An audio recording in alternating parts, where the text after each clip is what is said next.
Assalamualaikum warahmatullahi wabarakatuh. Waalaikumsalam Salam warahmatullahi sejahtera untuk kita semua. Om Swastiastu. Terima kasih Mbak Viola. Sudah lama nggak ketemu.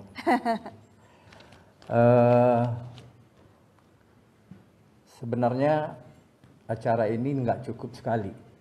Karena kalau mau mendesain sepak bola Indonesia tidak bisa 1 jam, 2 jam.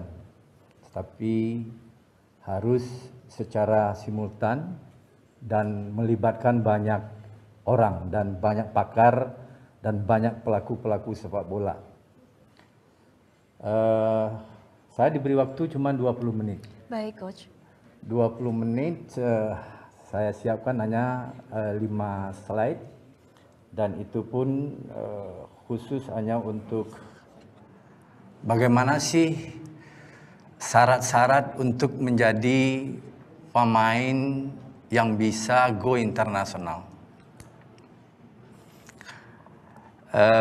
Kita tadi sudah mendengarkan paparan dari Ketua Umum kami, Pak Muhammad Iryawan, dan secara lengkap beliau di awal kepemimpinan membentuk suatu struktur organisasi dan memberikan tugas-tugas kepada setiap departemen, membuat program sesuai dengan visi misi beliau, di mana penekanan utama yang saya lihat yang diberikan di departemen kami adalah itu di departemen teknik, bagaimana menyiapkan generasi baru pesepak bola Indonesia yang benar-benar kualitasnya jauh lebih baik dari Egy Maulana Fikri CS. Karena apa? Dari pengalaman saya di tim nasional dari tahun 2011, izin Allah diberikan kesempatan untuk melatih tim nasional U16, U17, U18, U19, U20, U21, U22, dan terakhir di SEA Games U23. Pengetahuan saja dalam menangani suatu tim memang benar-benar nggak cukup. Memang pengalaman yang saya dapat dari tahun 2011 sampai tahun 2021 itu menjadi background tambahan, mungkin pada hari ini bisa menjadi masukan bagaimana nanti kita menyiapkan generasi baru pesepak bola Indonesia. Lanjut. Saya sengaja ngambil generasi Witan sama Egy, karena ini generasi terakhir. Dan izin Allah juga saya sempat bukan membinanya, karena yang membina ini tentu kita harus berterima kasih kepada pelatih SSB-nya dia, PPLP, di bawah SK Ranggunan, dan saya cuman dikasih izin Tuhan untuk mempopulerkan dia. Dan alhamdulillah sekarang berkiprah di Eropa. Apa yang dibutuhkan oleh seorang pemain secara teori, hampir semuanya para pelatih akan melihat top performance seorang atlet itu ditentukan oleh kemampuan skill dia. Fisik, kemampuan taktikal, dan kecerdasan taktikalnya dia, dan terakhir mental. Akhir-akhir ini mental menjadi topik harian dari setiap pemberitaan bahwa Sintayong menerapkan disiplin yang tinggi dan masalah mental menjadi prioritas utama. Untuk top performance atlet, mental saja nggak cukup. Harus keempat-empat yang kita tampilkan itu harus sama baiknya. Skill sepak bolanya harus baik. Sekarang di mana posisi skill pemain-pemain Indonesia? Seperti yang disampaikan oleh Bang Negara tadi, secara skill kita oke, bagus. Bahkan Egy sendiri disama-samakan dengan Messi. Tetapi kan skill saja nggak cukup. bagaimana skill implementasinya dalam game. Karena sepak bola itu berubah setiap saat, setiap detik ada perubahan situasi. Bagaimana dia mengantisipasi taktikal, baik itu individual taktikal, grup taktikal, dan tim taktikal dari lawan. Perlu keputusan. Oleh sebab itu, kemampuan taktikal pemain juga penting. Kecerdasan dia penting. Karena skill tanpa bisa mengimplementasikan dalam suatu keputusan, sama saja bohong. Mungkin ini yang kita harus perbaiki terus. Taktikal, hampir belasan pelatih asing datang ke Indonesia.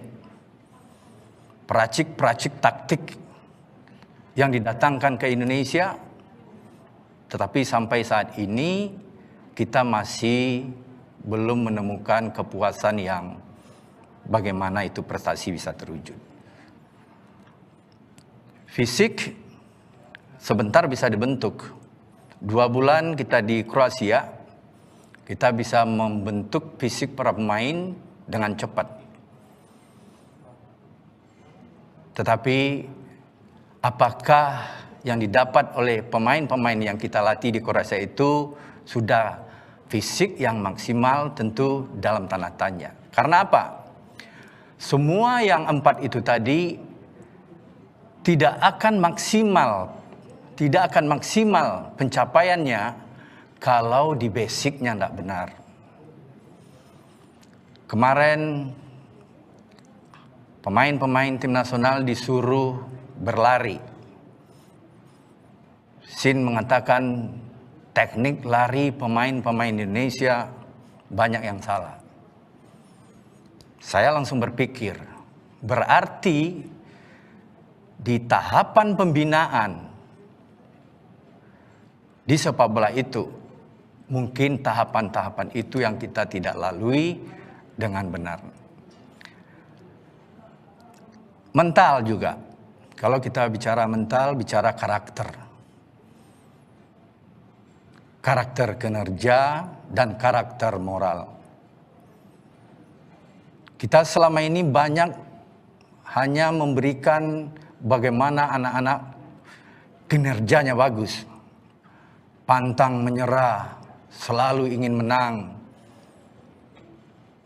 Bekerja keras. Saya pikir itu nggak cukup. Kita akan bisa lebih baik dari tim-tim Eropa, dari potensi-potensi Eropa, kalau karakter moral juga ikut ke depan kita kembangkan. Apa itu karakter moral? Dia tahu siapa penciptanya. Dia santun kepada orang tuanya. Dia disiplin. Dia santun ke pelatih. Dia hormati orang. Dia respect dan lain sebagainya. Dan ini nilai ini harus kita kembangkan. Karena menurut saya, sepak bola tidak hanya bicara kalah dan menang. Sepak bola juga bisa menunjukkan kultur dan karakter bangsa. Oleh sebab itu kita siapkan generasi baru pesepak bola Indonesia yang lebih baik, yang nanti mungkin bisa kita rencanakan, kita simposiumkan, kita seminarkan, dan kami dari PSSI tentu sangat berterima kasih kalau kegiatan-kegiatan ini diprakarsai oleh Kemenpora karena melibatkan banyak orang. Dari PSSI seperti yang disampaikan oleh Pak Ketua Umum tadi, semuanya sudah kami persiapkan termasuk kurikulum Villanesia. Dan ini akan selalu kita upgrade karena sepak bola itu berkembang setiap saat. 4 ini persyaratan untuk jadi pemain sepak bola yang baik ke depan. Itu dari textbook ilmu. Dari pengalaman saya dari tahun 2011, sekarang sport science nggak bisa ditinggalkan. Kita nggak bisa lagi membangun atau membentuk pemain hanya dengan cara-cara konvensional. Kita nggak mau lagi nanti ada pelatih yang masih bicara melarang tidak boleh makan gorengan. Tidak bisa lagi kita pemain tidak tahu itu bahwasanya nutrisi untuk pemain sepak bola yang baik itu apa. Dan saya pikir bukan di U19 kita memulainya. Kita harus memulai dari sedini mungkin. Saya punya pengalaman waktu Evan Dimas CS, ada 2 konsultan gizi dari WM untuk memperbaiki cara atau pola makannya Evan Dimas CS. Diberikanlah nasi merah, susu, daging, dan lain sebagainya, dibiasakan di usia 19 tahun. Apa yang terjadi? Botak tuh kepala Evan Dimas. Kumur-kumur dia makan nasi. Karena tidak terbiasa. Oleh sebab itu, ini kita harus lakukan dari sedini mungkin. Saya juga dalam memilih pemain, ada tambahan komponen lain, mungkin ini bagian dari sport science. Golongan darah penting untuk menentukan posisi pemain. Ahli metafisik pun saya libatkan untuk memilih pemain. Dan bahkan terakhir, saya juga melibatkan DNA sidik jari juga sangat menentukan untuk kita menentukan susunan pemain dan lain sebagainya. Ilmu-ilmu inilah atau yang dinamakan sport science, baik itu psikologi, nutrisi, dan lain sebagainya, harus dari sekarang sudah menjadi kebutuhan. Kita tidak bisa lagi menyiapkan para pemain-pemain dengan cara-cara yang konvensional. Kita berharap dengan itu akan muncul generasi baru pesepak bola Indonesia yang jauh lebih baik. Karena saya mencoba dengan beberapa level, baik itu Asia Tenggara, Asia, dan dunia. Waktu itu saya ikut di Toulon Turnamen, kita akan terbentur di pertandingan-pertandingan high level, kita selalu akan mengalami kekalahan. Itu 4 kriteria dan kriteria tambahan yang saya sampaikan tadi. Lanjut, untuk mendapatkan ini, silakan lanjut. Tolong. Ini sudah dijelaskan oleh Pak Ketum tadi. Sebenarnya PSSI sudah menyiapkan kompetisi-kompetisi untuk bisa membuat para pemain berkualitas. Karena kompetisi itu salah satu elemen untuk menjadikan pemain berkualitas. Wadahnya dia ujian. Tetapi kompetisi tidak hanya satu-satunya. Kalau ibarat orang sekolah, kompetisi itu ujian. Ujian saja tidak cukup kalau dia tidak belajar dengan baik. NEM-nya tidak akan tinggi kalau orang ujian nasional terus. Oleh sebab itu kita butuh para pelatih yang berkualitas dan banyak. Bayangkan apa yang disampaikan oleh Ketua Umum kami tadi. Pelatih di Indonesia baru 5.012 orang. Bandingkan dengan Jepang, 68.000 orang. Makanya muncullah pemain-pemain tim nasional atau pemain-pemain yang populer mendadak, yang profilnya nggak jelas. Saya waktu di Toulon Turnamen, saat Egy dipantau oleh pemandu bakat atau tim talent scouting di sana. Awal dia di talent scouting. Dia datang ke hotel menanyakan profil dan data-data kapan Egy bermain bola. Saya nggak tahu. Nah, ini penting untuk kita perbaiki ke depannya. Jadi kompetisi tidak saja cukup, perlu kita pelatih yang baik, pelatih yang berkualitas, dan butuh banyak pelatih. Oleh sebab itu mungkin dalam konteks impres, kita bisa minta bantuan ke pemerintah PSSI untuk memberikan gratis untuk pelatih D dan C di semua provinsi atau di semua asprov. Kenapa? Kalau pelatih gratis, kita akan bisa meningkatkan kualitas pelatih. Pemilihannya, kriterianya bisa kita tinggikan. Sekarang menjadi pelatih harus berbayar. Siapa yang punya duit, itu yang bisa jadi pelatih. Padahal pengalaman saya belusukan dari Sabang sampai Merauke, banyak para pelatih-pelatih yang punya dedikasi, yang tidak punya kesempatan untuk menikmati atau mendapatkan sertifikasi.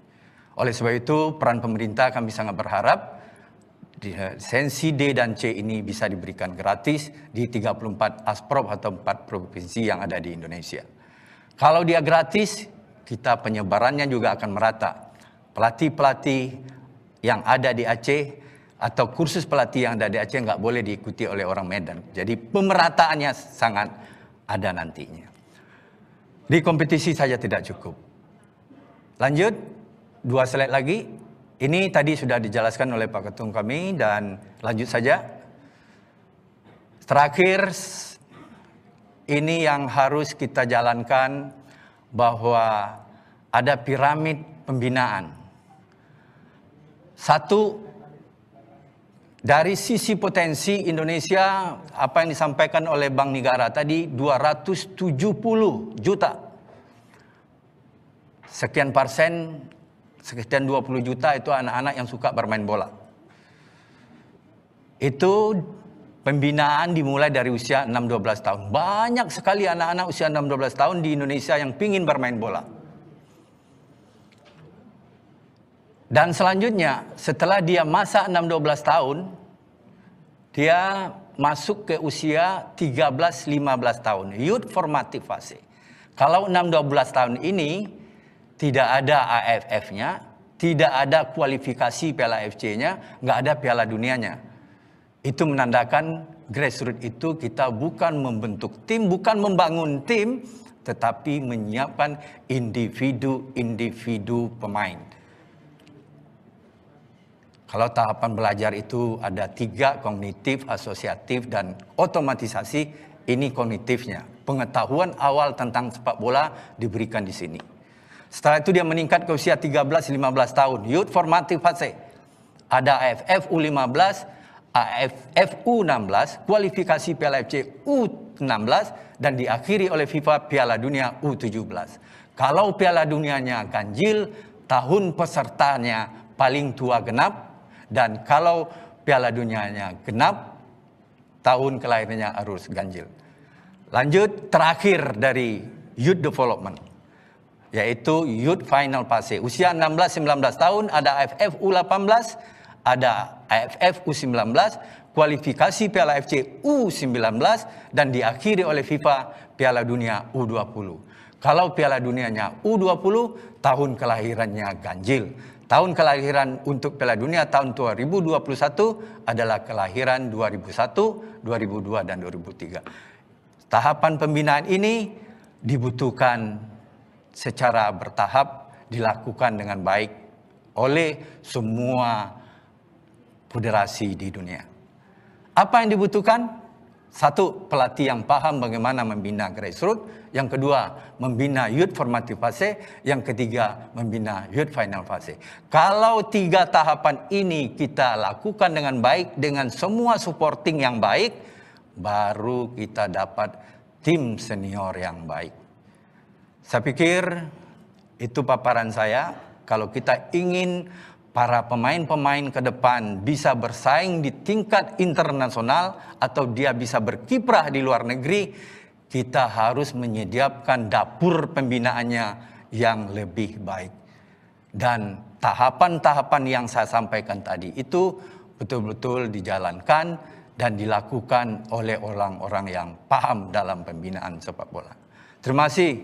Assalamualaikum warahmatullahi wabarakatuh. Waalaikumsalam warahmatullahi wabarakatuh. Terima kasih kepada Coach Indra Syafri selaku Direktur Teknik PSSI yang sudah memberikan pemaparannya, memberikan gambaran tadi kepada kita untuk bisa membentuk pemain yang ideal itu seperti apa pembibitannya dari awal. Setidaknya kita dapatkan 4 syarat. Ada fisik, ada skill, ada mental, ada kemampuan taktikal. Semuanya memang harus diolah ataupun diberikan sejak awal Coach Indra. Tapi kemampuan taktikal idealnya ini tugas siapa yang memulai pertama? Pelatih SSB-nya kah?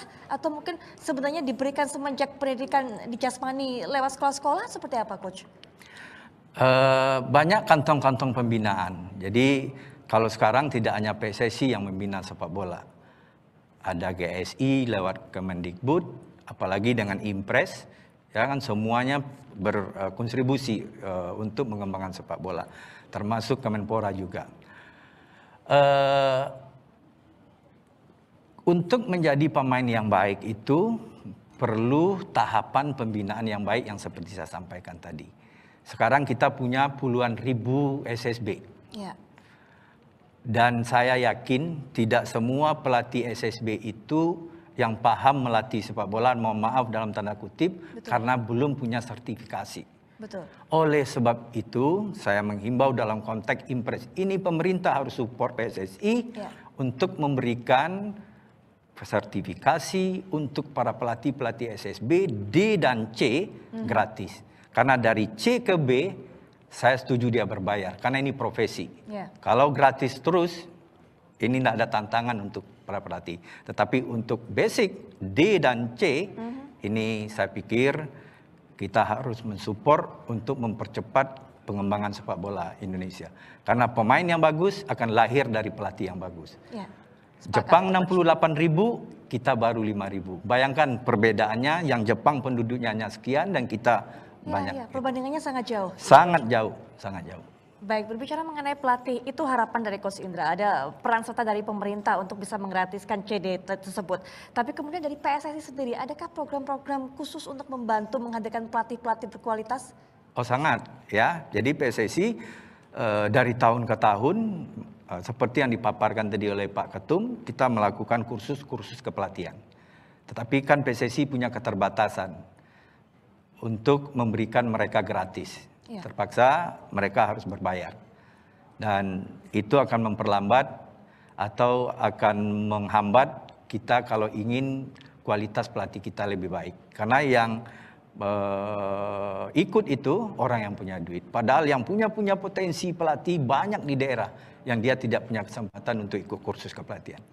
Baik, ya ini juga masalah infrastruktur menjadi permasalahan besar juga untuk kita, Coach Indra. Karena kalau kemarin juga sudah kita sempat berbincang dengan para pemain, masalah fasilitas ini juga diharapkan itu mendukung latihan mereka dan sebagainya. Kalau dari Coach Indra sendiri? Ya, ini kebijakan infrastruktur. Mungkin kita nggak butuh stadion-stadion besar lagi. Yang kita butuhkan adalah lapangan-lapangan latihan untuk berlatih para pemain.